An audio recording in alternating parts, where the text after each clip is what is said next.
Okay. So here, go. Go out on a walk, it goes up to like 30 sometimes. Yeah. Because of distractions. Go and give a test tap right here. Okay, that's a pretty good response.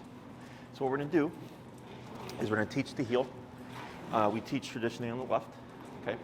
If you're right-handed, it's easiest on the left. Can I do it on my wrong? You can. It's just you're gonna have to remind me, and we're gonna end up flipping everything opposite. Okay. So if he's gonna be on your right side, what we're gonna do is every time Kilo gets ahead, we're going to make a 180 pivot. Okay. So if he's gonna be here, let's say you're walking out with him out in public, and he begins to get ahead. What we're gonna do is we're gonna give him slack. You're gonna allow that to happen, but as he's getting ahead of you, you're gonna make a 180 pivot this way. Okay. He gets ahead, you're gonna do this. And so I'm gonna cue you, I'm gonna say turn. So when I say turn, he passes, turn, 180 to the left.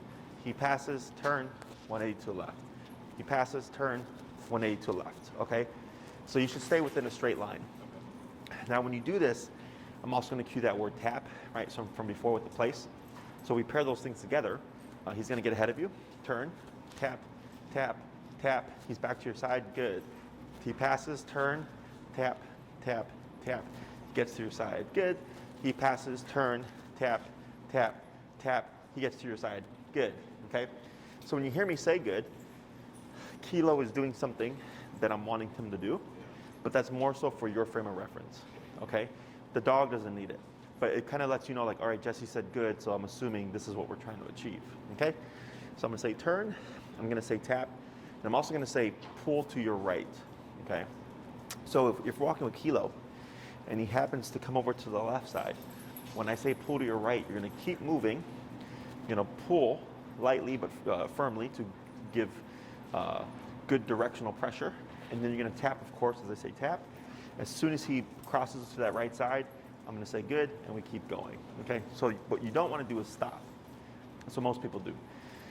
They feel the dog go the opposite way, I say pull to the right, and they'll stop and they do this, and it actually works in the dog's favor and allows them to pull even more. By keeping the motion going, dogs can only do one thing at once. So it's either he's gonna try to pull to the left or he's gonna try to walk, right? So if he's trying to counter you and you're pulling to the right and you're walking, it's too much, so then the dog will end up giving in with the pressure because something's gotta give, okay? Questions? In terms of the slack, I'm gonna have you give a little bit more slack here. More. Good, and relax that right arm. A little bit more. More pressure. I'm sorry, not more pressure, more slack. You had it correct, yeah, right? Right where you had it the last time? Right there, perfect, okay? And go ahead and lock your leash. And then position yourself next to Kilo. So what I want you to look at here is you see the bottom of your leash there? See how it makes kind of like a J shape? Yeah. You want that bottom of the J to be kind of lined up with the armpit, okay? So it's giving Kilo enough slack to make that mistake so that we can teach him what not to do, but not so long that he's not walking over it because then it gets caught underneath the legs. And if it's too short, well, then we have nothing to work with because he doesn't have the opportunity to get ahead, okay? So in training, it's all about giving the dog options and eliminating those options using pressure. And the dog goes, oh, well, if I can't pull ahead and if I can't pull left and I can't do this and I can't do that, that just leaves me walking to my owner's right side, okay? So I'm gonna coach you through it. And if you have any questions, you just let me know. So go ahead and begin moving forward. Relax your arm. Turn, tap, tap, good. Turn, tap, good. Turn, tap, good. Keep forward. Now slow, turn, tap, tap, good.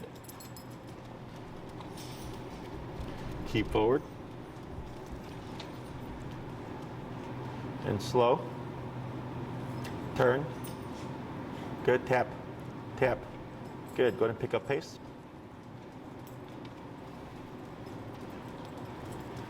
Slow. Turn. Right. Good. Tap. Tap. Good.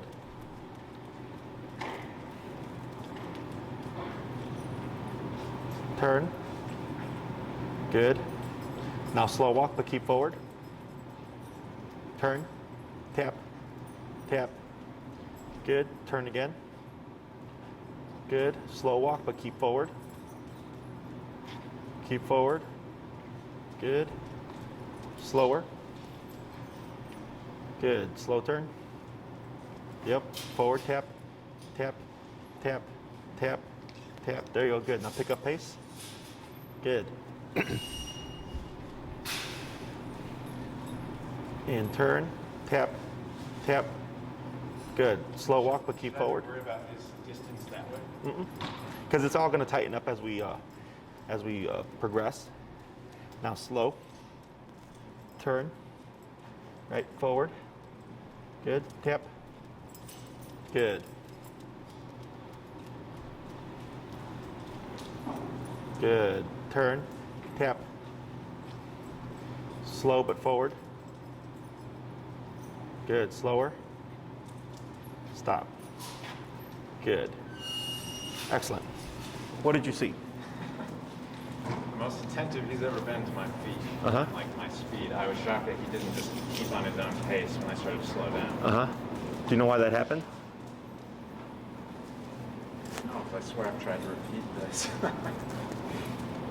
Like the turning and stuff? Yeah. Okay. The direction changes. Uh-huh. He's had issues with that. And when were you doing the direction changes?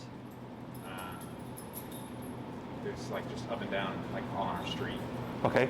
But in response to what?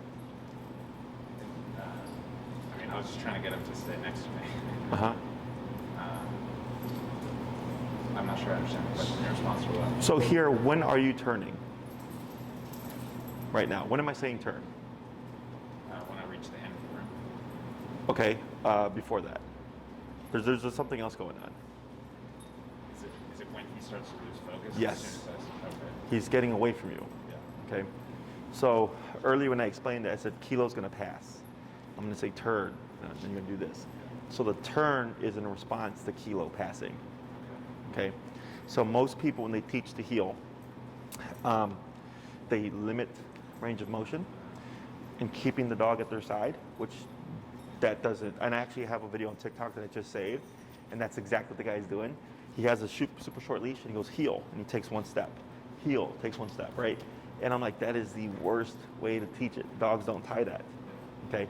He needs the ability to get away from you, but we have to limit him to some, right? We have to give him some limitation, otherwise he can just keep going if there's no leash. So when you turn for kilo, because you have it at 13, which is the appropriate working number for this environment, is for kilo, when he gets ahead of you, he feels this and he goes, hey, I don't like this. Turns around, hey, dad's going that way. He catches up, it disappears, right? But he's not trained yet, so he passes again. You turn again, the tapping starts. Oh, now dad's going that way. He catches up, it disappears. We just kept repeating that. The change of direction seemed to have a huge impact on him, though. Yes. Like me, just trying to like get control of his speed. That wasn't going to happen unless I was redirect, like you said, pulling away from the outside. Right, so we call it the correct and redirect. When you started remoting, you're saying not that way.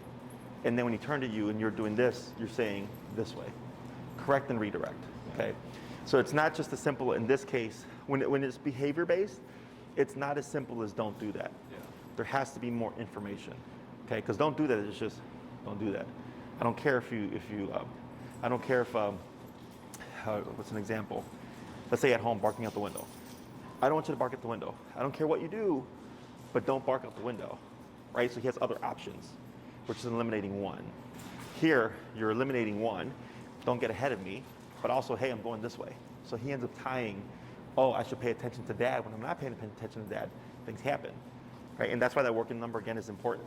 Because if it's not worrying enough or concerning enough, he's gonna just keep doing it, right? So your number of 13 or whatever was correct when you started, because when you tapped him, kilo went like this, right? That big movement was, yeah, well, I didn't like that 13. So I said, okay, we're gonna start there, right? Had he not responded, maybe he just, went like this, I would have said, keep going up because we got to find that number first. Otherwise, if you start at a non-concerning number, you'll be turning all day, right? So it's always find that working level first and then starting the exercise, okay?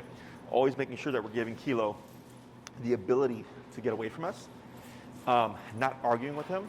E-collar should never feel like an argument. That all comes down to working number, right? Because if it's too low, you're not going to listen. And when you have those two things working together and the correct method, it's that fast, okay, to get the concept for the dog. Okay, now it's training and practice to build reliability and to make it functional no matter the environment, okay? Questions on any of that? No, that makes a lot of sense. Now, how was I able to get Kilo right now to stop with you? Like fully go down the ground. How he did that? No, this is on his own, right? But when you came to it, when you turned and you slowed down and stuff, he matched your speed. Yeah. Why? How? Maybe he's maybe anticipating that I'm going to turn around like I was doing. That's a good guess. What else? I technically gave the answer in the question. Yeah, I'm not sure. Slow down. It's just Right. the fact that he was paying attention to my speed. Exactly. So people go for physical control, Yeah. right? Always shorten the leash, blah, blah, blah, get the harness, grab the dog by the harness, all that stuff. We always strive for mental control. If you control the brain, you control the body. Okay, so here, everything he's doing is technically by choice. Okay, even though we're manipulating him through pressure, he thinks he's deciding it. Okay, because the pressure doesn't turn off until he does what we want. So he's like, hey man, when I make the decision to pass up dad, this pressure turns on, but when I'm walking next to dad, it goes away. So I'm gonna opt to walk next to dad, right? So then, when you start to get the brain involved, now he's being mindful. So if you're walking fast, Kilo should be walking fast. If you're walking slow, Kilo should walk slow. So with driving, what do we do before we stop? Slow down. What do we do before we turn? Slow down. Yeah. It's because you have to communicate to other drivers, right? So we're so used to just walking, right?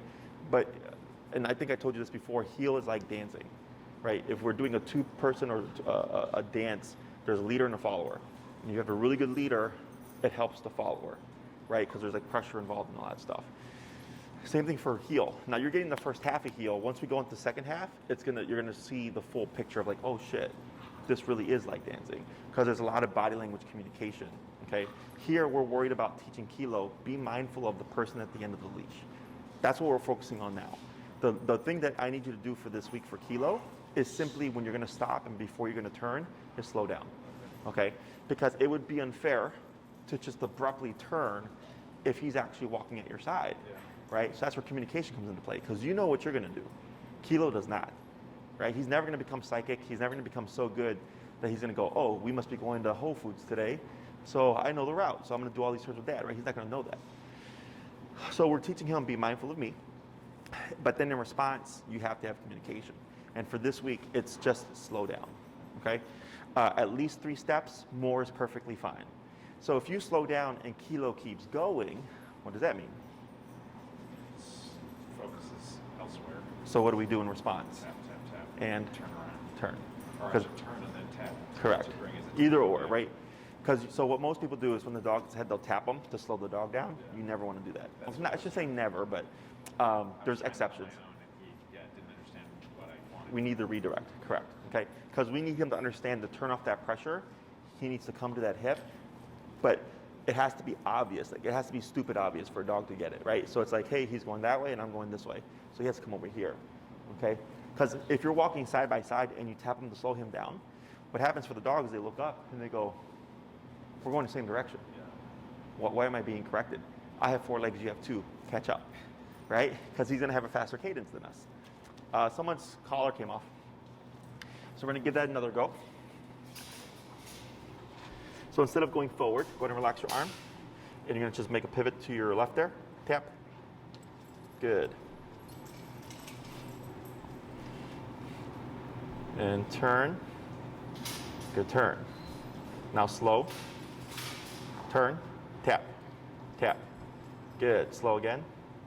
Turn. Good. Now keep slow. Tap. Yep.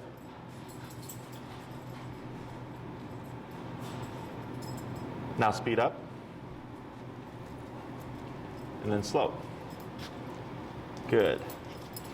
All right, now keep forward, tap. Good, what I'm gonna have you do on this next one is you see how he's kind of assuming and going ahead on, going with the turn on that slow turn, going slow turn here, is I'm gonna have you just power through. Okay, so keep forward, tap, tap, good. Now, yeah. Now here, right? Turn. Good. Now slow turn. Okay. Now slow walk. Okay. Keep forward. Now power through right here. Go ahead and speed up. Boom. Like that. Good. Now slow. Power through. So you see how he cuts you. Okay. So that's what you want to anticipate now. Okay. Is when you slow down, he's assuming the turn. So it's not anything bad. He's just trying to stay ahead of the game. But when I slow down, if he tries to curve out, if you turn and tap, you're technically reinforcing the turn. So sometimes what I'll do is when I slow down, if the dog starts to anticipate, I just speed up and power through and walk right through him. You wouldn't tap there. Because tap means come to the hip, right? So we need a different type of correction, which is using your body. Go ahead and go in position and forward.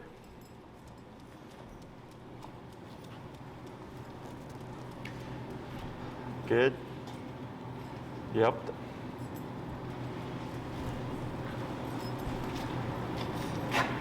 Right. Good. There you go. It's better. Yep. Get ready for a turn there. Yep. Good. Tap. Good. He delayed there a little bit.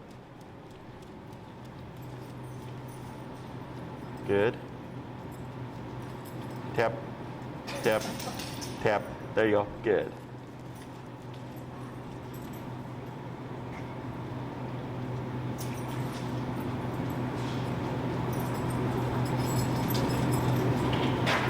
Tap. Good. Yep. Good. Tap. Good. Tap. Good.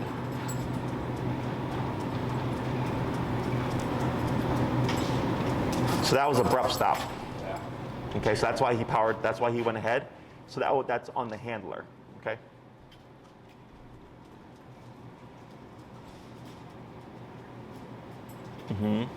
That's okay for now. What we want here is that he just stays on the right. We're not gonna be picky on how perfect. That you'll get over time. Better. Good turn. So if he turns with you, we do nothing. That's okay, because he's still on the right. Now pull right tap. Good. Then turn. Good turn.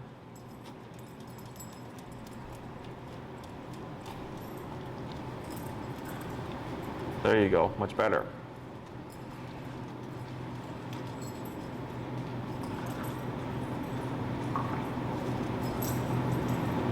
Tap. Good, because he started to turn off to the right.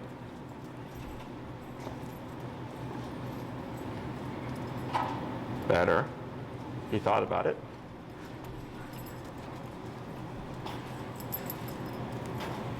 Right, good job. Good.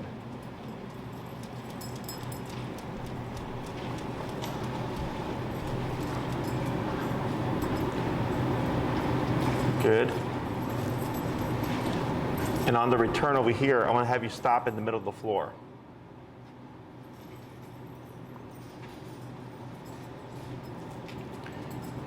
Good.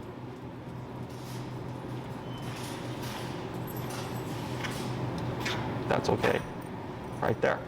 Much better. Okay. So whenever he started curving at the end and you powering through, you see how he's still angled this way? Yeah. But he's not crossing over like he was doing previously. Do you know why he's crossing over? He has a tendency to like sit in front of me. Okay. Every time he doesn't get to like sit by my side and look up. I think like that's his like I'm at your attention spot. Okay. So Behind end awareness is not there. what direction are you turning every time? Left.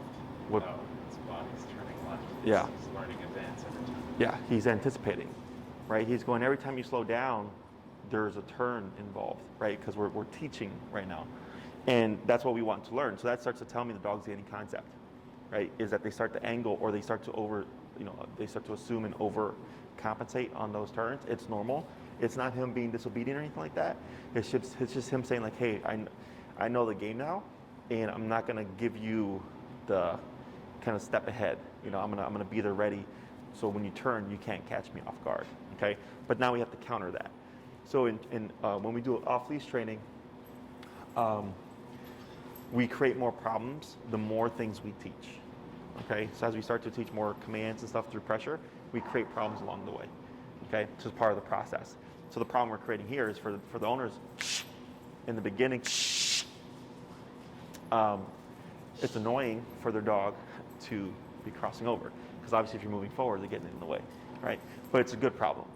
So typically what I recommend, like in your case, I said power through, because you have more awareness of your body. Most people don't. Most people, like they'll have problems with timing, or they'll have problems with like catching the dog's move and then speeding up, you know? So like when I go over the second half of heel and I go over turns and stuff, like because it's very leg specific, people stumble because now they have to think about how they're moving with their body in a specific fashion. Does that make sense? So for you, because you have more body awareness, I can tell you when you see them slow down and start to cross over, just speed up, you know, power through and all that stuff, because you have more control. So you have two options. One would be anytime you come to a walk, when you're starting your walk, when you're slowing down, right, is give yourself a window, because now we have to start applying this to life. So if I'm walking with Kilo and I'm going to come to a stop at a stop sign or a red light, right, I would do it preemptively, because in case when I slow down he starts to cross over, I can still have gap to power through to correct them so that we stop together at the stoplight, ideally. Otherwise, if he keeps going, technically you would still give in to that turn and tap to correct them. But again, if we keep doing that, then it just keeps reinforcing, like, oh, you know, he's just going to turn left, so I'm going to keep crossing over. So you have either option, okay? Now, in the next class, that crossing over, if for whatever reason that's still a problem, what we cover in the second class will fix the crossovers, okay? So, but this is good. The next thing that we teach, and this is optional pending the weather, so like if Kilo has no problem with the cold or all and all that stuff, we teach the auto sit, right? So heel is a package, walk with me, stay with me, sit when I stop, okay? So here with your leash, lightly pull up, yep, and tap, tap, and relax, and praise, right? So here, this is similar to what you did yesterday, but now yesterday was prong, today is e-collar, right? So I usually start with up and tap, because that's the easiest to see if the dog will do it. If he was stuck there and he's like, I don't know what to do, that's when you would pass off, right? And you'd pull up with your left hand and push down with the right hand as you tap to create the sitting motion, okay? So in the beginning, it might be this. Once we do this a few times and the dog is easier to work with, then I go to just this. And then once I get that down in the dog's head, then I just go to this, okay? So with the heel, we don't say sit when we come to a stop, because then you'll always have to say sit. Okay, heel is, remember, a package. Walk with me, stay with me, sit when I stop. Okay, so once we start to layer in the heel word, which won't be till next class, it would look like heel, sit, heel, sit, right? And I just want heel. And it's just, the dog does everything by default once they hear that cue, okay? So now what you're gonna do is when you walk with Kilo, I'm gonna start having you come to more stops, okay? Now, if Kilo happens to stop with you, don't worry about perfection right now, okay? Just worry about Kilo at least not crossing over too much and staying on that right side, and then doing the sits, because we have to focus. We have to do one thing at a time. If you try to teach, hey, you can't do this, and you can't do that, and you can't do that, and then you do this and put your butt down with this, it's too much. So we make it super simple. I'm not gonna be picky about where it's at. I'm just gonna worry about him sitting down first, right? Once it's easy, right, and you start to see him go like, oh, I get the concept, you stop, I do this, then it's much easier to be more specific and being more strict, okay? So questions? So now, go ahead and move, and then you're gonna just come to more stops. Tap, and light it. Pressure up, tap, wait a moment, and relax, right? Now, when you see that movement, because that was 2 taps, but they were very spaced out, okay, is when he got up and you tapped, it was a correctional tap, and if he understood the concept, he would have just, boom, right away put his butt down. But it's something that we just taught, right?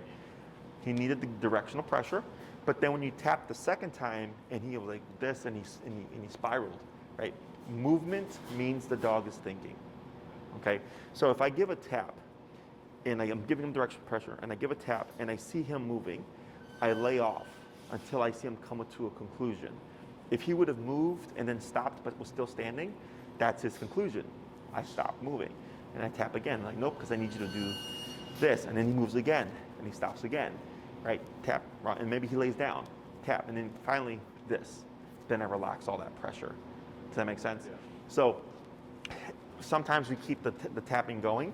Other times we tap, lay off, and see what is your decision going to be.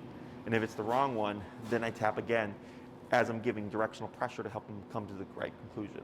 Okay? Go ahead and move forward.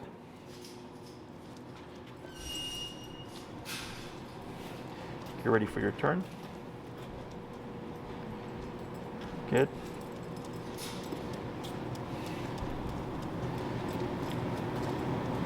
Right, good. Get ready for a stop. Perfect. Good. Now here he sat by himself, right? So go ahead and praise him. And we don't do anything there because he started that on his own. Okay, so if he does it automatically, we don't do pressure because that's what I want him to learn.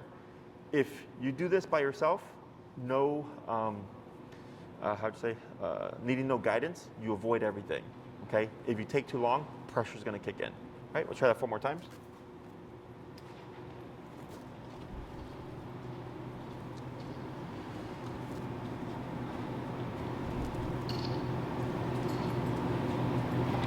Good. Get ready for a stop.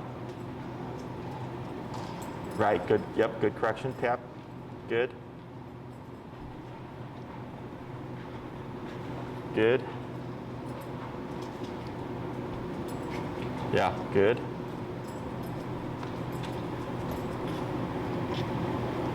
Right.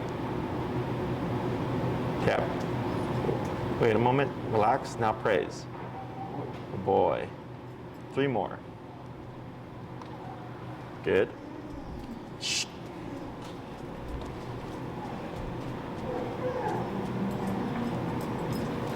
Good.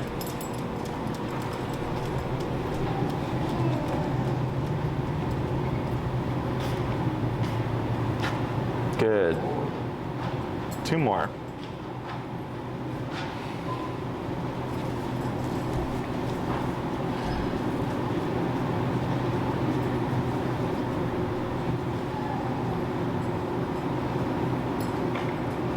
Tap, yep.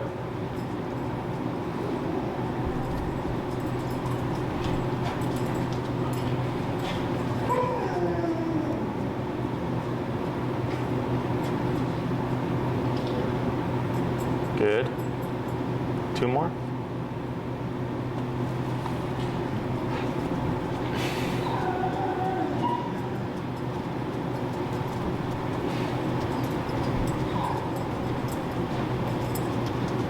Yep. Good. And then last one.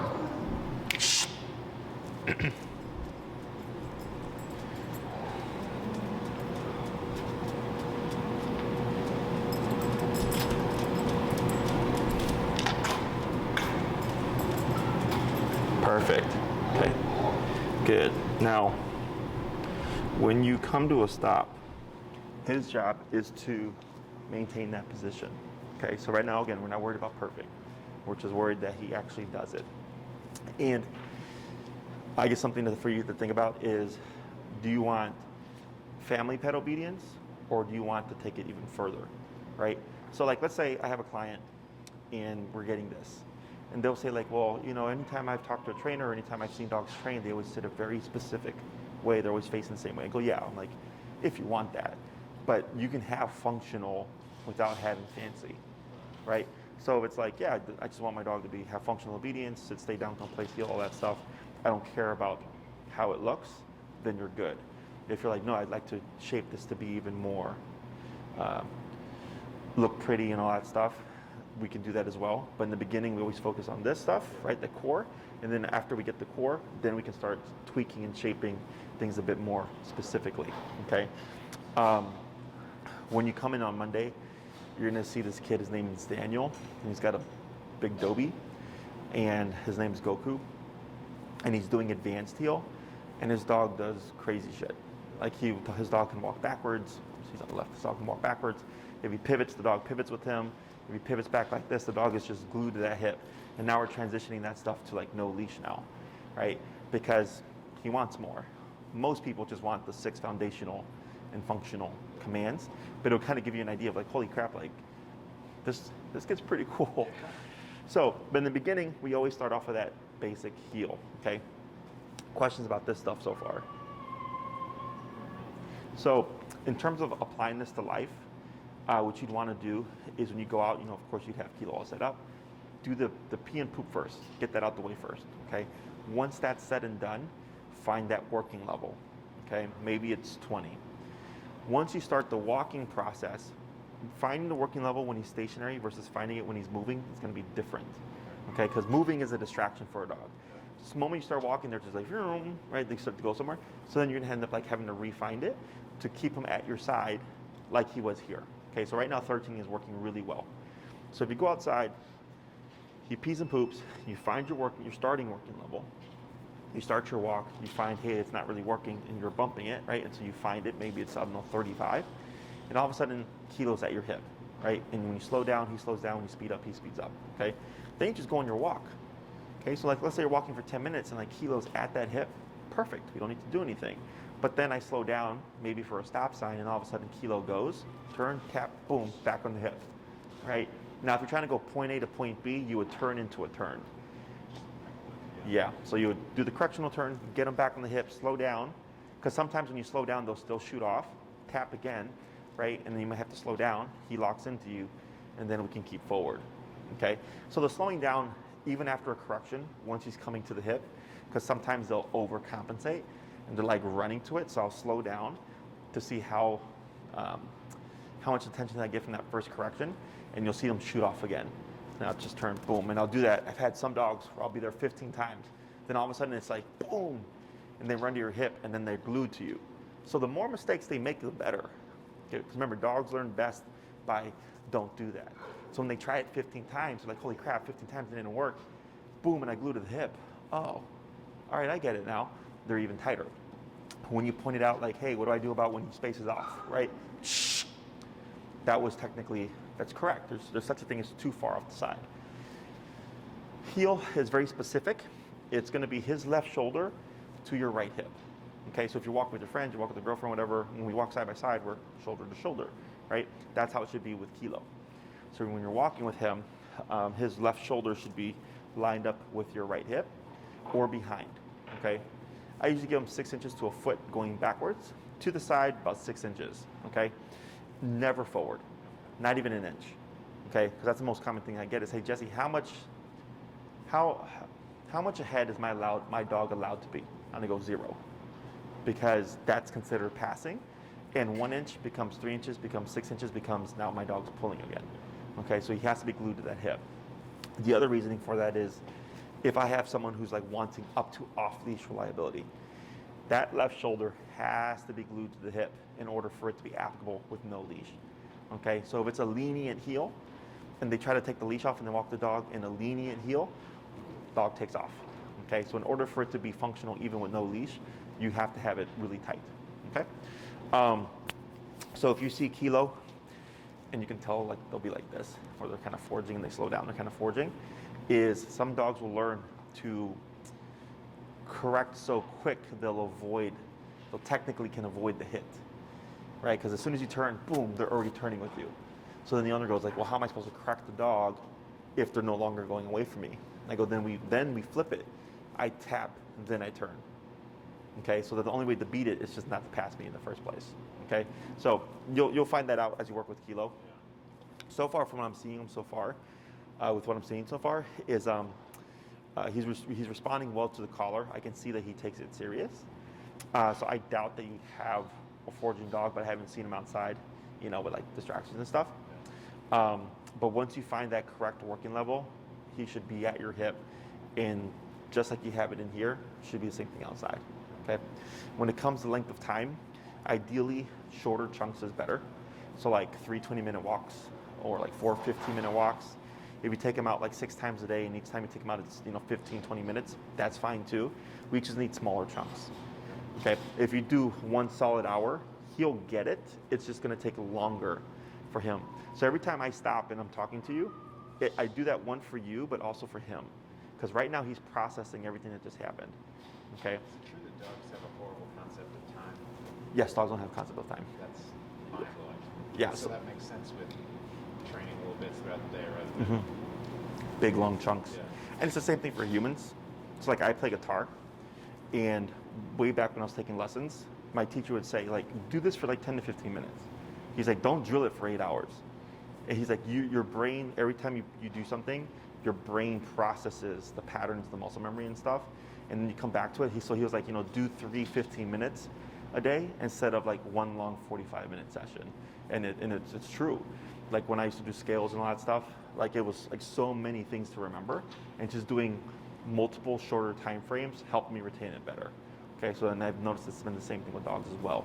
Okay, so if all you have is 1 solid hour, like that's perfectly fine, but it'll just take him a little bit longer to get it. And then shorter chunks, of course, he'll process faster. Once he's trained, once he understands the concept of heel and stuff, it doesn't matter what you do, right? You can do an hour, you can do 30 minutes, you can do 2 hours, because he's already got the skill. It's just in this training phase. We talked about the release word of break, right, from place command. It would be the same thing here. So you're not going to say heel this week, okay? It's just going to be potty break, find the working level, start that walk, okay? And at the end, if you decided, hey, Kilo, I'm going to give you another chance to potty, you would come to a stop. Kilo should stop at your side, put that butt down, weather pending.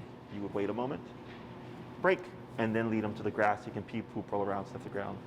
He's off the clock, okay? pee poo should never happen during a heel. No. So heel, think of all obedience commands as clocking in, right? So when you clock into work, you're there to work. You're not on your phone. You're not drinking a beer or anything like that. You're on the clock. So But like it's, if he stops to mark when I'm like trying to heel, is that something I just wait for? yeah, Okay. you would just continue walking and start remoting, bumping if needed, so he leaves the pole or tree he's marking and runs to your hip, and you just keep going. I don't say no or anything like that. So what he's learning is, hey, if I'm on the clock and I try to do this, pressure kicks in and it doesn't go away, and it kicks in with no warning, kind of like a place, right? If he breaks off prematurely, which is correct, we don't say no, we don't repeat the place or anything like that, because we're teaching him place means go there and don't move until I give you permission. Okay, so with heel, no marking, no saying hi to dogs, no saying hi to people, no reactivity. From the reactive case, it's you're at my hip. Now, let's say it's like, oh, but my neighbor's dog, they're best friends. I go, that's fine. But you just want to stop, he sits, Kilo break, then he can say hi to the neighbor, okay? Because people tend to define things by good or bad, right? So, and it's usually bad is aggressive, everything else is fine. So like, they're like, oh, Jesse, my dog said hi to the neighbor, they're not doing anything bad. And I go, but they broke the heel. And if they'll break the heel to say hi to your neighbor and to say hi to a dog, next thing you know, they're peeing on everything. Next thing you know, they're pooping whenever they want. Next thing you know, they're pulling again, because it's a decision, right? So when he's on the clock, it's very strict. We have rules and all that stuff in place. And then once we decide, okay, you've been good, break, he's then free to do his doggy thing, okay? So it's strict when it's on, and then when it's off, I don't care, okay? Other questions? So I'm going to have you do a little bit more with the walking back and forth, changing paces, and then when coming to a stop, doing these auto sits, okay?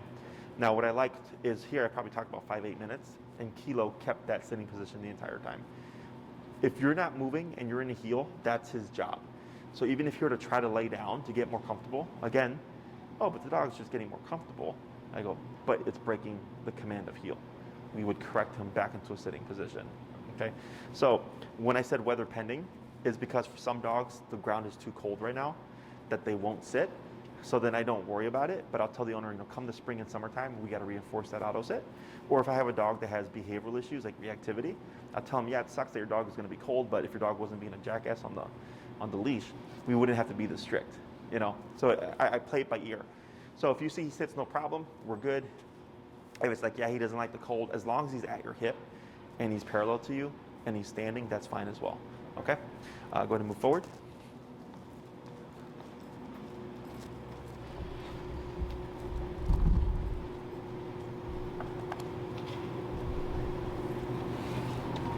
Yep. Good turn. So what did you do there? Only turning to my left. Excuse me? Should I stick with only turning to my left? Yes, for this week.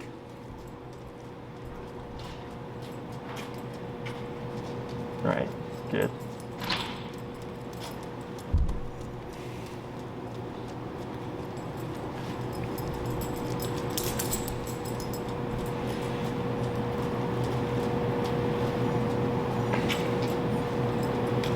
Tap forward, good. The other thing you can do if he dips to the side there is keep forward and tap, and you see how he comes up and runs to your side? That can also, it also works aside from turning, but only when he goes to the side. That's okay for now. A few more. Pull your right tap, good.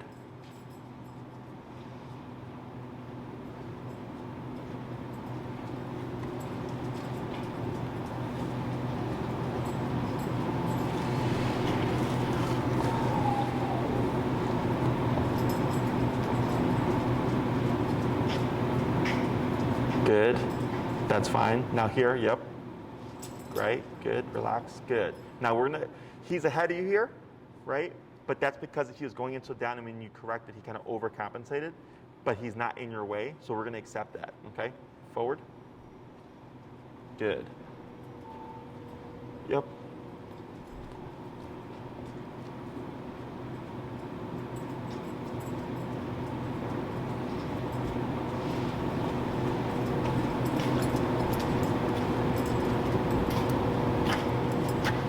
That's okay. 2 more.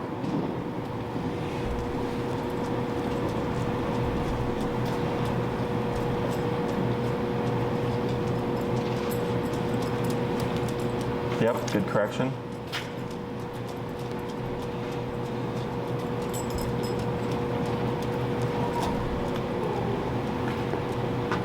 That's fine. 1 more.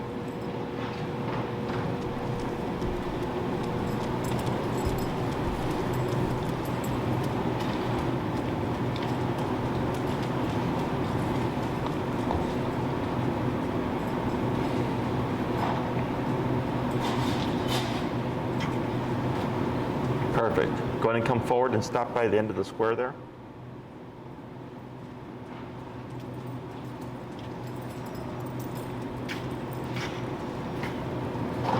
Good. So, questions? If you were to try to pair in food here, where would you feed? Right before I start to walk again, if he's set. Wait, before you start to walk, or? Like he by his 4 feet and then continue on. Try to. You started it weird, so that's where my brain is getting. Right before I continue to start walking again. Oh, I see what you're saying. Like if he's like this. Technically, yes, right? So, one would be when you come to a stop, if you're really trying to promote, when I come to a stop, put that butt down. You would, remote when he doesn't do it, right? And then if he does it on his own, you would feed immediately, right? So whenever you perform something at the beginning, you feed in the beginning. Once he's completed the task, right, or performed the task, and then there would be like at the end of the task, right, which is what you're jumping to. Because you want to think, if I want to teach Kilo to sit automatically, there has to be incentive at the very beginning of it, right? But then there's also incentive at the end for keeping the position. But if you did heel, taught the auto sit, and then only fed like 15 seconds into the sit, you're really reinforcing the long-term sit position as opposed to sitting. Does that make sense? Yeah. So there could technically be 2. There would be when he does put his butt down, and then there would be for putting his butt down and keeping it there for a period, right? It's like earlier when I talked for those like 5-8 minutes, whatever, you could have fed at the end right there, and then move forward. Okay. There's one other spot you could put food in with the heel. If he's matching my speed while walking. That's the most common one. When does pressure turn off? I don't want to say when he sits. It could just be when I slow down. Right. When are you? When are you putting pressure on?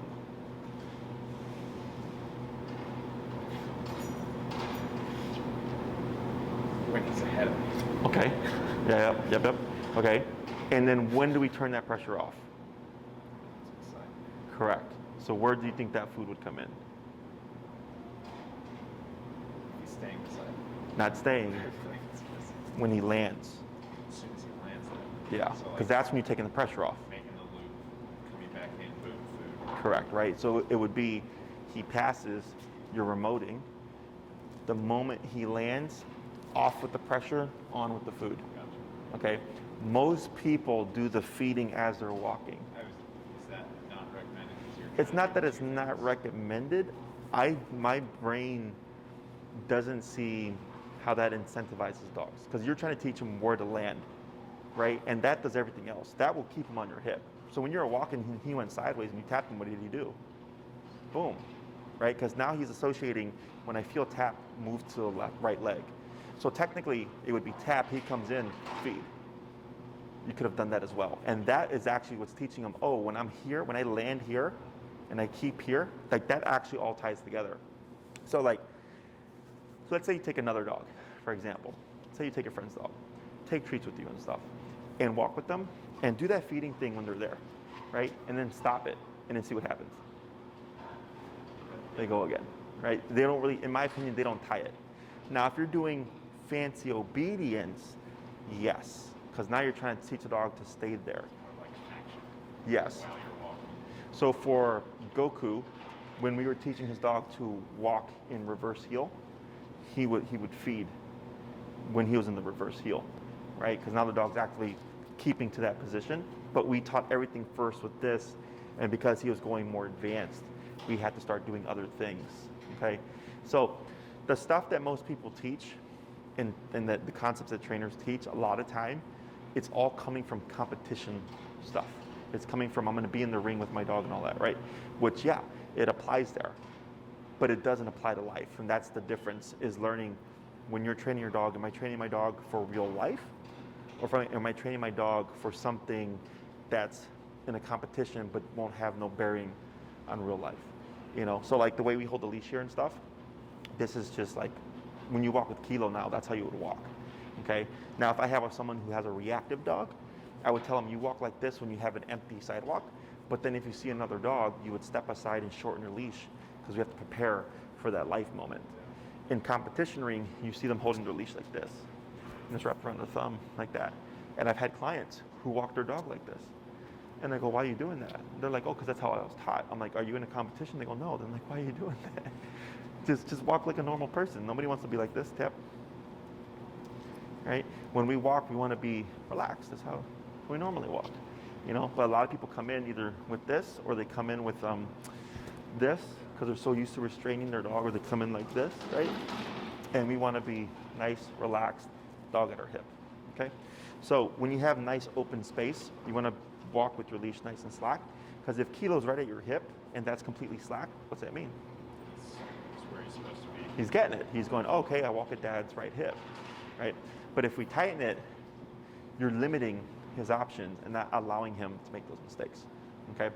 So what you should see this week, as long as you're working at the appropriate working level, your turnarounds and stuff should be less and less, okay? It's a pretty quick process. You start with a lot in the beginning, and then as long as you have the right number, it should just be a decline. So like today it could be 100 turns, tomorrow it's 50 turns, then the next day it's 25, then 12, then 6, then 3, then 1 every other day, then 1 every other week. It becomes less and less frequent, okay? Other questions? Last thing I would say is expect, like in the beginning, like if you try to do heel in here, he's gonna forge because he's under stress, okay? And he knows that's the exit. Same thing with on the walk home. Some dogs will forge on the walk home because they're like, this game sucks, I wanna go home fast, right? So then we wanna correct them, use your pressure, right? So what I usually tell to people to do in the beginning is walk 5 minutes away from home and give yourself 10 to 15 minutes back home to do all the correctional turns, bump the number if needed, until eventually he's at your hip, because I get why he's doing it. He's under stress, but at the same time, he has to perform the task. So then he's learning, okay, like, yeah, I'm stressed, but I still have to do it because we're trying to build reliability. Everything's always about reliability. And when you're going to need it to be absolutely functional, something's going to be happening. Okay? Good job. Anything else? I'm excited. Good. So you have some more homework for the week, and then next time we'll work on the second half of the deal. Thank you.